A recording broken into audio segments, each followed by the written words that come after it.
Segala puji bagi Allah, Tuhan semesta alam. Selawat dan salam ke atas junjungan besar Nabi Muhammad sallallahu alaihi wasallam, keluarga baginda, para sahabat serta sekalian umat yang istiqamah di atas jalan Islam hingga ke hari kiamat. Hari ini kita akan membicarakan satu topik penting dalam akidah Islam, iaitu tentang tanda-tanda besar hari kiamat. Perkara ini disebut oleh Nabi SAW dalam banyak hadis sahih, antaranya hadis riwayat Muslim an Hudzaifah bin Asid al-Ghifari radhiyallahu anhu qala ittala'a an-nabiy sallallahu alaihi wasallam alaina wa nahnu natadhakar faqala ma tadhakkaruna qalu nadhkuru as-sa'ata qala innaha lan taquma hatta tarawna qablaha 10 ayatin. Riwayat Muslim nombor 219 Suhaswi. Nabi SAW kemudian menyebut 10 tanda besar kiamat yang akan kita bincangkan sebahagian daripadanya hari ini. 1. Munculnya Al-Masih Al-Dajjal. Tanda besar pertama ialah kemunculan Dajjal, seorang pendusta besar yang akan mengaku sebagai Tuhan. Tidak ada satu pun makhluk sejak Nabi Adam dicipta hingga hari kiamat yang fitnahnya lebih besar daripada fitnah Dajjal. Riwayat Muslim. Dajjal akan membawa ujian iman yang besar. Dia boleh menurunkan hujan, menghidupkan yang mati dengan izin Allah sebagai ujian dan menyesatkan ramai manusia. Hanya orang beriman yang benar-benar mengenal hakikat Dajjal akan terselamat. 2. Turunnya Nabi Isa AS. Setelah Dajjal menyebar fitnahnya, Nabi Isa AS akan diturunkan oleh Allah SWT di Menara Putih di timur Damsyik. Baginda akan membunuh Dajjal. Lalu Isa bin Maryam turun, maka dia mencari Dajjal hingga menemukannya di pintu Lut dan membunuhnya. Riwayat Muslim 2 Musnad 7.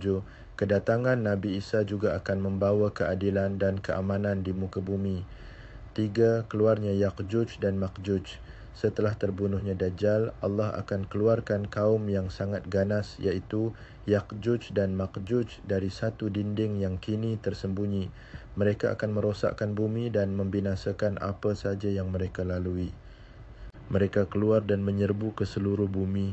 Riwayat Muslim nombor 2937.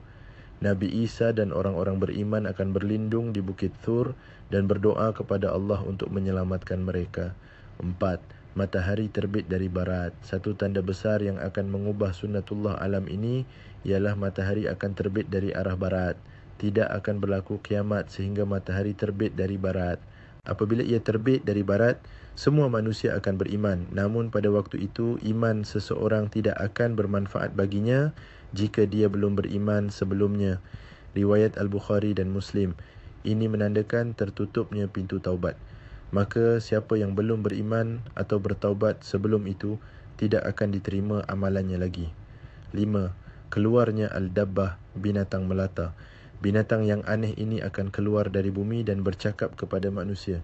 Dan apabila perkataan azab telah berlaku ke atas mereka, kami keluarkan bagi mereka satu makhluk dari bumi yang akan berbicara kepada mereka. Surah Al-Naml 82. Dabbah akan membezakan antara orang beriman dan kafir dengan tanda pada wajah mereka. 6. Asap tebal Al-Dukhan. Allah akan mengeluarkan asap tebal yang akan menyelubungi bumi selama 40 hari.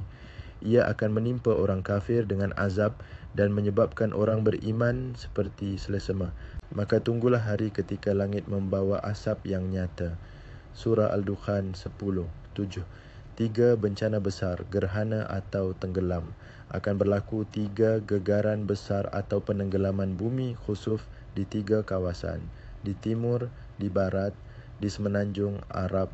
3 penenggelaman besar. 1 di timur, 1 di barat dan 1 di semenanjung Arab. Riwayat Muslim 8. Api dari Yaman menghalau manusia ke Al-Mahsyar akhir sekali. Akan muncul api besar dari arah Yaman yang akan menghimpunkan manusia menuju ke tempat kebangkitan. Dan yang terakhir ialah api keluar dari Yaman yang akan